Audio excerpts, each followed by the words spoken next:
World of Collector Cars presents Backroad Adventures.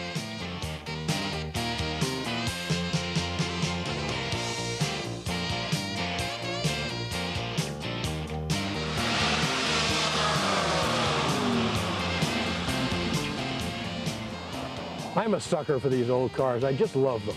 I love the old roads. I love the time capsule towns and all the scenery like it was before the days of the superhighways. That's what this program is all about. We've taken the proven power of the world of collector cars, expanded it to appeal to more people, and therefore increase its value to you. As an underwriter, you'll be talking not just to car collectors, but to all those people who love travel and adventure.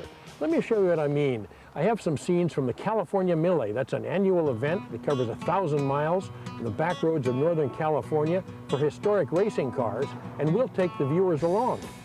We should probably explain what Mille means. It simply means in Italian 1,000, signifying the 1,000 miles we've covered.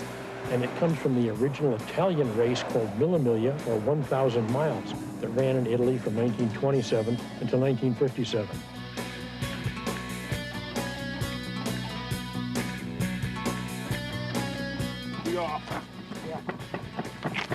We had a flat.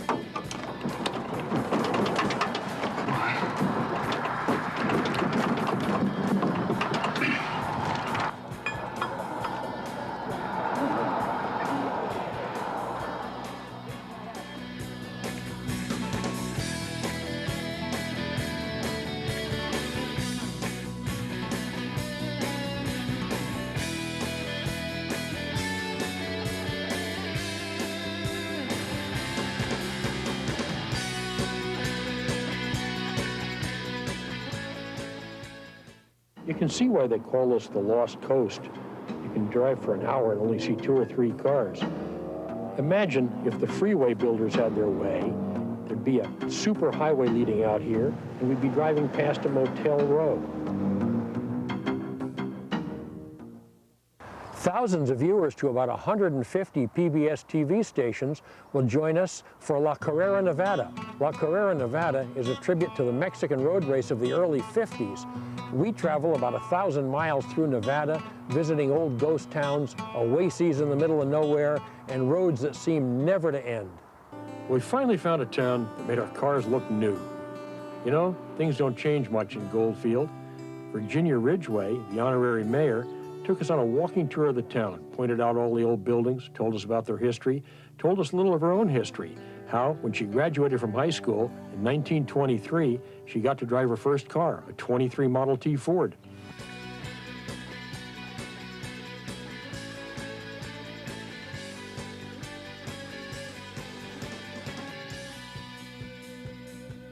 I had a slight coil meltdown on my 1951 Lincoln, so we thought it would be appropriate to graze through the neighborhood and see if we could find an appropriate vintage coil.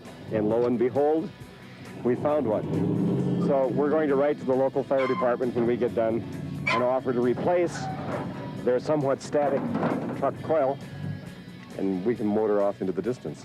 Everybody sees the glitzy side of Nevada. To really know Nevada, you have to get out in the country.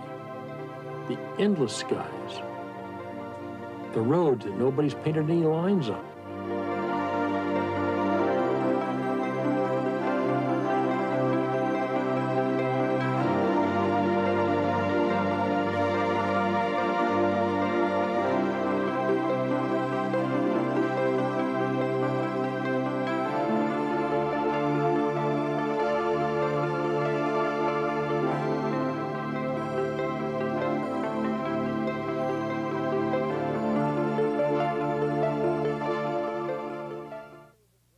But there's more. Drivers will tell us about the most fun they ever had on the road, or what's their favorite drive, or maybe how they got started collecting cars.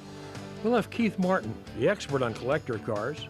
If you're about to spend $30,000 for a collector car, you better be sure you know what you're getting.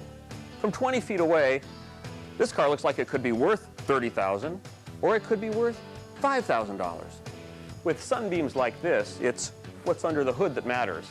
If it's got a puny little 4-cylinder engine, then it's called an Alpine, and it's worth about $5,000. If it's a Carroll Shelby designed car with a Ford V8 under the hood, then it's worth $30,000.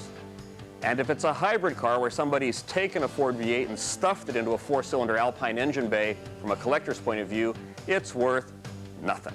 So let's find out what we've got here. We'll have David E. Davis, the expert on everything.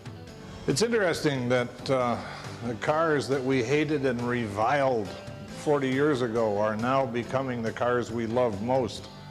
We fell out of love with American cars in the early 1950s, would have nothing to do with them. They were the cars our parents drove and we hated them. Then we discovered English cars, Jaguars, MGs, Lee Francises, Morgans, all kinds of things. None of them very good, but they were so different and so much fun to drive that we forgave them all of their sins. Try to imagine a more economical old car to buy and own than a 1939 Chevrolet. I own a 1939 Chevrolet. A bunch of us went down to a big party in Argentina where I was given a former Juan Manuel Fangio racing car. I did a perfectly straightforward restoration on that car. I have not abused it. I've used it pretty considerately. And the estimate right now is that it's costing me about $5,200 every time I start the engine. I've gone over the math a number of times, going all the way back to shipping it up here from Argentina. There's no way to get around it. It's a $5,200 ride every time I get in. I've got to do something about that, but I don't know what to do. And we'll have great driving adventures all over the world. You know, I've just come over 7,800 miles from California to here in Melbourne, Australia, to take a look at an old car I bought sight unseen. And the reason I bought the car is to drive around some of Melbourne and Victoria area's back roads that you really have to see. Well, you know, Martin, you found a really nice little Alfa Romeo coupe for me over in California. And I found something special for you. A Lancia Appia Zagato Coupe, 1959. That was Max Hobson. He's my friend who organizes the Melbourne Millie. We're soon joined by about 28 other teams for 1,000 miles of Australia. Great scenery, but no kangaroos yet. And of course, as I'm driving along here, I got to remember to drive on the left side of the road. Old cars always seem to give some problems, but how come we always leave the jack home? What do they say? Necessity is the mother of invention? Running again, everything's okay.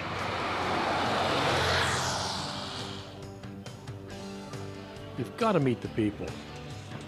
So this is my first visit to your town. Well, welcome. You can't just drive through if you're really going to get the flavor of the area. The upshot of it is, when our viewers see that you share their values, that means business.